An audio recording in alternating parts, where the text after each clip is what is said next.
வணக்கம். நம்ம இன்றைய தினமணி செய்தித்தாள்ல என்ன செய்திகள் இருக்கு அப்படிங்கிறத பார்ப்போம். முதல்ல பார்த்தீங்கன்னா, நமக்கு இந்த செய்தித்தாள் ஃபுல்லாவே தமிழகத்துடைய வேளாண் நிதிநிலை அறிக்கை அப்படிங்கிறது 5வது ஆண்டாக தாக்கல் செய்யப்பட்டிருக்கு. அத பத்தின விஷயங்கள் தான் நெறையா பார்க்க போறோம். சரிங்களா? தமிழக வேளாண் பட்ஜெட்ட பொறுத்தவரைக்கும் பார்த்தோம்னா, தமிழக வேளாண் துறையோடைய ஒரு முக்கியமான விஷயத்த நம்ம தெரிஞ்சுக்கணும். பட்ஜெட்குள்ள போறதுக்கு முன்னாடி. என்ன அப்படின்னு பார்த்தோம்னா, இந்தியாவுல பொதுவா தமிழ்நாட்டுல பார்த்தீங்க அப்படின்னா, அக்ரிகல்ச்சுரல் லேபர்ஸ் ஓகேங்களா? அக்ரி லேபர்ஸ் இருக்காங்க இல்லையா? இவங்களோட எண்ணிக்கை அப்படிங்கிறது கம்மியாயிட்டே வருது. அக்ரிகல்ச்சர் லேபரர்ஸோட எண்ணிக்கை கம்மியாயிட்டே வருது. இதுக்காக என்ன அரசாங்கம் என்ன ஸ்டெப் எடுக்க போறாங்க அப்படின்னு பார்த்தோம்னா, அக்ரிகல்ச்சர் மெக்கானைசேஷன வந்து இம்ப்ரூவ் பண்ண போறாங்க. ஓகேங்களா? அக்ரிகல்ச்சர் அதாவது வேளாண் துறையை இயந்திரமயமாக்கல் அப்படின்னு சொல்லுவாங்க. சரியா? இந்த அக்ரிகல்ச்சர் மெக்கானைசேஷனுக்காக நெறைய விஷயங்கள நாங்க முன்னெடுக்க போறோம் அப்படிங்கிறத முதல்லயே சொல்லியிருப்பாங்க. சரியா? முக்கியமான விஷயம் அக்ரி லேபர்ஸ் ஓகேங்களா? விவசாய சார்ந்த தொழிலாளர்கள் வேலையாட்கள் கம்மியாயிட்டே வரனால அக்ரிகல்ச்சரை இயந்திரமயமாக்கல் அப்படிங்கறத கொண்டு வர போறாங்க. பொதுவாவே மெக்கனைசேஷன் இன் அக்ரிகல்ச்சர் அப்படிங்கிறது எல்லாமே பார்த்தோம்னா நமக்கு ரொம்ப முக்கியமான ஒரு விஷயமா இருக்கு. ஏன்னா வளர்ந்த நாடுகள் எல்லா நாடுகளையும் நீங்க ரீல்ஸ்ல எல்லாம் பார்த்திருப்பீங்க. அக்ரிகல்ச்சர் எவ்வளவு மெக்கானைஸ்டா இருக்கு. பயிர்கள அந்த அறுவடை செய்யறதுக்கு கூட மெஷின்ஸ் தான் வந்து யூஸ் பண்றாங்க இல்லையா? அந்த மெஷின்ஸ யூஸ் பண்றனால நமக்கு என்ன ஆகுதுன்னா, 2 விஷயங்கள நம்மனால அட்ரஸ் பண்ண முடியும். ஃபர்ஸ்ட் திங் என்னன்னா, லேபர் ஷார்டேஜ நம்ம அட்ரஸ் பண்ண முடியும். சரிங்களா? இன்னொன்னு என்ன அப்படின்னு பார்த்தோம்னா, எஃபிஷியன்சி அப்படிங்கிறது இன்கிரீஸ் ஆகும். சரிங்களா? எஃபிஷியன்சி இன்கிரீஸ் ஆகும். இன்னொன்னு என்னன்னா, புரொடக்டிவிட்டி அப்படிங்கிறதும் நமக்கு இன்கிரீஸ் ஆக ஆரம்பிக்குது. சரிங்களா? அப்ப அக்ரிகல்ச்சர் மெக்கானைசேஷன் அப்படிங்கிறது ரொம்ப ரொம்ப இன்டெக்ரல் பார்ட். ஒரு ஒரு ஒரு நாட்டோட விவசாயம் அடுத்த கட்டத்துக்கு நகரணும் அப்படின்னா, இந்த மெக்கனைசேஷன் அப்படிங்கிறது தேவைப்படுது. சரிங்களா? இந்த ஒரு பேசிக் இன்ஃபர்மேஷன நம்ம பார்த்துட்டு, அடுத்ததா பார்த்தீங்கன்னா, பட்ஜெட்குள்ள என்னலாம் சொல்லியிருக்காங்க அப்படிங்கிறத பார்ப்போம். சரியா? முதல்ல பார்த்தீங்க அப்படின்னா, தமிழ்நாடு முழுவதும் இருக்கக்கூடிய விவசாயிகள் அவங்களுடைய அடிப்படை தேவைகளை வந்து பூர்த்தி செய்வதற்காக தமிழக அரசாங்கம் என்ன பண்ண போறாங்க அப்படின்னா 1000 உழவர் நல சேவை மையங்களை வந்து உருவாக்க போறோம் அப்படிங்கறத சொல்லியிருக்காங்க. ஓகேங்களா? இந்த 1000 உழவர் நல சேவை மையங்கள் அப்படிங்கறத சொல்லியிருக்காங்களா? இந்த ஃபார்மர் வெல்ஃபேர் சென்டர்ஸ் என்ன பண்ண போகுது அப்படின்னு பார்த்தோம்னா, விவசாய பொருட்களுக்கு விவசாயிகளுக்கு தேவையான விதைகள் வந்து இருக்க போகுது, உரங்கள் இருக்க போகுது. அடுத்த பாத்தீங்கன்னா வேளாண் உற்பத்தியை பெருக்கிறதுக்கான டெக்னாலஜிஸ் டெக்னிக்ஸை சொல்லி தர போறாங்க. அண்ட் தென் பார்த்தோம்னா ஃபெர்டிலைசர்ஸ் இந்த மாதிரியான எல்லாமே வந்து வழங்க போறோம் அப்படிங்கறத கொடுத்திருக்காங்க. சரியா? அடுத்ததா தமிழ்நாட்டுல டெல்டா அல்லாத 29 மாவட்டங்கள் இருக்கு. ஓகேங்களா? டெல்டா மாவட்டங்களை தாண்டி டெல்டா அல்லாத மாவட்டங்கள் அப்படின்னு சொல்லி இருக்காங்க இல்லையா? இந்த டெல்டா இல்லாத மாவட்டங்கள்ல அங்க சாகுபடியை வந்து உயர்த்துவதற்காக சிறப்பான மையங்கள் வந்து உருவாக்கப்படும் அப்படிங்கிறத சொல்லியிருக்காங்க. டெல்டா அல்லாத மாவட்டங்களை இப்ப போக்கஸ் பண்ண ஆரம்பிச்சிருக்காங்க அப்படிங்கிற இந்த விஷயத்த புரிஞ்சுக்கோங்க. அடுத்ததா பாத்தீங்க அப்படின்னா, உழவரை தேடி வேளாண் துறை அப்படிங்கிற இந்த ஒரு விஷயத்துக்கு கீழே என்ன பண்ண போறாங்கன்னா, இந்த அக்ரிகல்ச்சர் டிபார்ட்மெண்ட் இருப்பாங்க இல்லையா? அந்த துறைக்கு கீழே இருக்கக்கூடிய அலுவலர்கள் எல்லாமே பார்த்தோம்னா, ஒவ்வொரு மாதமும் 2 முறை ஒவ்வொரு கிராமத்துக்கும் போய் அந்த கிராமத்தில் இருக்கக்கூடிய விவசாயிகள் கிட்ட இன்டராக்ஷன் பண்ண போறாங்க. சரியா? வேளாண் துறையை சேர்ந்த அலுவலர்கள் கிராமத்துக்கு போய் கிராமத்துல இருக்கக்கூடிய விவசாயிகள் கிட்ட இன்டராக்ஷன் பண்ண போறாங்க. எதை பத்தின இன்டராக்ஷன் இருக்குன்னா, அவங்களுக்கு என்ன பிரச்சனைகள்லாம் இருக்கு? இந்த காலநிலை மாற்றத்தினால என்ன மாதிரியான சவால்களை சந்திக்கிறாங்க? அவங்க தரப்புல இருந்தே என்ன மாதிரியான திட்டங்கள, என்ன மாதிரியான உதவிகளை வந்து அரசாங்கத்துக்கிட்ட இருந்து எதிர்பார்க்க போறாங்க? அடுத்தது இந்த மழை காலங்கள்ல என்ன மாதிரியான சாகுபடி முறைகளை நம்ம பயன்படுத்தணும்? மழை பெய்யறதுக்கு முன்னாடியே அறுவடை செய்யணும். இந்த மாதிரியான ஒரு இன்டராக்ஷன் அப்படிங்கிறது இருக்க போகுது. இவங்களோட அலுவலர்கள் அவங்க ஒரு கண்ணோட்டத்திலிருந்து ஒரு சில விஷயங்களை சஜெஸ்ட் பண்ண போறாங்க. அடுத்ததா பாத்தீங்கன்னா, விவசாயிகள் அவங்களோட கண்ணோட்டத்துல இருந்து ஒரு சில விஷயங்களை ரெக்வெஸ்ட் பண்ணுவாங்க இல்லையா? இந்த ஒரு இன்டராக்ஷன் இருக்கிறது மூலியமா நம்ம வேளாண் துறையை அடுத்த கட்டங்களுக்கு நகர்த்தி கொண்டு போக முடியும். அதுக்காக தான் இந்த ஒரு விஷயத்த பண்றாங்க. அடுத்ததா பாத்தீங்க அப்படின்னா, சந்தன மரம், செம்மரங்களை வளர்த்து விற்க தனி கொள்கை அப்படின்னு சொல்லி கொடுத்திருக்காங்க. இந்த மாதிரியான மரங்களை நம்ம நம்மளே தனியா வளர்க்கிறோம், அதை வெட்டுறோம் அப்படின்னா அது குற்றமாக கருதப்படுது இல்லையா? இத சட்டத்துக்கு உட்பட்டு வளர்த்து அத விற்பனை செஞ்சு அதன் மூலியமா ஒரு வாழ்வாதாரத்தை கொண்டு வரதுக்காக தமிழ்நாடு வேளாண் காடுகள் கொள்கை அப்படிங்கிற இந்த கொள்கை உருவாக்கப்படும் அப்படிங்கிறத தமிழக அரசாங்கம் பட்ஜெட்ல வந்து அறிவித்திருக்காங்க. சரியா?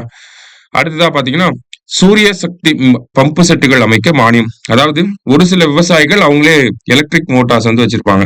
இந்த மாதிரி எலக்ட்ரிக் மோட்டார்ஸ் வைக்கக்கூடிய அளவுக்கு வசதி இல்லாத விவசாயிகளுக்கு பார்த்தோம்னா இந்த ஒரு விஷயம் பண்ண போறாங்க. சரியா?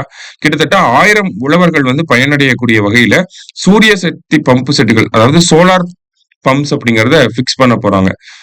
இது அந்த அந்த உழவர் வந்து ஆதி திராவிடர் மற்றும் பழங்குடியின சமூகத்தை சேர்ந்தவரா இருந்தாருன்னா அவருக்கு 70% மானியம் அப்படிங்கிறது வழங்கப்படுது. இதர உழவர்களுக்கு பார்த்தோம்னா 60% மானியம் அப்படிங்கிறது அரசாங்கத்தால வழங்கப்பட இருக்கு. சரிங்களா? அடுத்ததா பாத்தீங்க அப்படின்னா ஃபுல்லாவே வேளாண் பட்ஜெட்டை பத்தி தான் பார்க்க போறோம். இங்க ஒரு சில பொருட்களுக்கு வந்து புவிசார் குறியீடு வாங்குவதற்காக நிதி ஒதுக்கப்பட்டிருக்கு. அந்த வகையில பார்த்தோம்னா இந்த வருஷம் ஒரு 5 ப்ராடக்ட்ஸ் வந்து கொடுத்திருக்காங்க. ஆல்ரெடி முன்னாடி கடந்த காலங்கள்ல அறிவிக்கப்பட்ட இந்த சோழவந்தான் வெற்றிலை போன்ற பொருட்களுக்கெல்லாம் பார்த்தோம்னா புவிசார் குறியீடு அப்படிங்கிறது வாங்கப்பட்டிருக்கு. இப்ப பார்த்தோம் அப்படின்னா கடலூர் மாவட்டத்தை சேர்ந்த நல்லூர் வரகு, நாகப்பட்டினம் மாவட்டத்தை சேர்ந்த வேதாரண்யம் முல்லை, அடுத்தது திண்டுக்கல் நத்தம் பகுதியை சேர்ந்த நத்தம் புலி, அடுத்தது அதே மாதிரி திண்டுக்கல் பகுதி ஆயக்குடியை சேர்ந்த ஆயக்குடி கொய்யா, அடுத்தது மறுபடியும் திண்டுக்கல் பகுதியை சேர்ந்த கப்பல்பட்டி கரும்பு முருங்கை, இந்த 5 வேளாண் விளை பொருட்களுக்கும் பார்த்தோம்னா புவிசார் குறியீடு அப்படிங்கிறது வாங்கப்படும் அப்படிங்கிறது சொல்லியிருக்காங்க. ஒரு விவசாய பொருளுக்கு நம்ம ஜிஐ டேங்க் வாங்குறது மூலியமா என்ன ஒரு அட்வான்டேஜ் இருக்கு அப்படின்னு பார்த்தோம்னா அதனுடைய உற்பத்தியும் இன்க்ரீஸ் ஆகுது, அதனுடைய ஏற்றுமதியும் இன்க்ரீஸ் ஆகுது, உலக அளவுல அதனுடைய மதிப்பும் இன்க்ரீஸ் ஆகுது. சரிங்களா? அந்த மதிப்பு இன்க்ரீஸ் ஆகிறதுனால தான் ஏற்றுமதி அப்படிங்கிறது அதிகமா ஆக ஆரம்பிக்குது. சரிங்களா? சோ அந்த ஒரு விஷயத்த பண்ண போறாங்க. வேற என்ன பண்ண போறாங்க அப்படின்னு பார்த்தோம்னா அயல் நாடுகளுக்கு செல்லும் விவசாயிகள் அப்படின்னு சொல்லி கொடுத்திருக்காங்க. அதாவது நமக்கு China, and then Japan, Vietnam இவங்க எல்லாம் பார்த்தோம்னா இந்த அரிசி இந்த மாதிரியான நமக்கு அந்த பேடி கல்டிவேஷன் இதுல எல்லாம் வந்து பெஸ்ட் பிராக்டிசஸ் வச்சிருக்கக்கூடிய நாடுகளா இருக்காங்க. சோ அங்க நம்ம ஊர் விவசாயிகள் ஒரு 100 பேரை தேர்ந்தெடுத்து அரசாங்கம் அங்க கூட்டிட்டு போய் அங்க என்னெல்லாம் பிராக்டிசஸ் பண்றாங்க அப்படிங்கறத புரிஞ்சுக்க போறாங்க. சரியா? நெக்ஸ்ட் பாத்தீங்கன்னா 125 கோடியில் ஊட்டச்சத்து வேளாண்மை இயக்கம் அப்படின்னு சொல்லி கொடுத்திருக்காங்க. ஓகேங்களா? சோ இதை நான் அறிவிப்பை மட்டும்தான் வெளியிட்டு இருக்காங்க. எப்படி இருக்க போகுது அப்படிங்கறது என்ன சொல்லல. சோ இந்த ஊட்டச்சத்து மிகுந்த விளை பொருட்களா இருக்கக்கூடிய காய்கறிகள், பழங்கள் இந்த மாதிரியான விஷயங்களை வந்து அதனுடைய உற்பத்தியை அதிகரிச்சு அதனுடைய உற்பத்தி அதிகரிக்கிறது மூலியமா விவசாயிகளுடைய வருமானத்தையும் அதிகரித்து இந்த ஊட்டச்சத்து வேளாண்மை இயக்கம் அப்படிங்கிறது 125 கோடியில செயல்படுத்தப்படும் அப்படிங்கறத சொல்லியிருக்காங்க. ஒரு அறிவிப்பு தான், எப்படி செயல்படுத்த போறாங்க அப்படிங்கறத இனிமேல் தான் சொல்லுவாங்க. சரியா? நெக்ஸ்ட் பாத்தீங்கன்னா முந்திரி வாரியம். தமிழகத்தை பொறுத்த வரைக்கும் பார்த்தோம்னா அரியலூர், கடலூர், விழுப்புரம், புதுக்கோட்டை, தேனி மாவட்டங்கள்ல எல்லாம் பார்த்தோம்னா இந்த முந்திரி அதிகமா இருக்கும். சரிங்களா? முந்திரியை பொறுத்த வரைக்கும் பார்த்தோம்னா தமிழகத்துல 2.9 லட்சம் ஏக்கர்ல பயிரிடப்பட்டிருந்தாலும் ஒரு ஆண்டுக்கு நம்மளுடைய முந்திரி உற்பத்தி அப்படிங்கிறது 43,000 மெட்ரிக் டன்னா இருக்கு. இந்திய அளவுல உற்பத்தி வகையில பார்த்தோம்னா 4வது பெரிய மாநிலமா தமிழ்நாடு இருந்தாலும் ஏற்றுமதி அளவுல பாக்குறப்ப 2வது இடத்துல இருக்கும். சரிங்களா? அதிகமா ஏற்றுமதி பண்றதுல நம்ம 2வது இடத்துல இருக்கும்.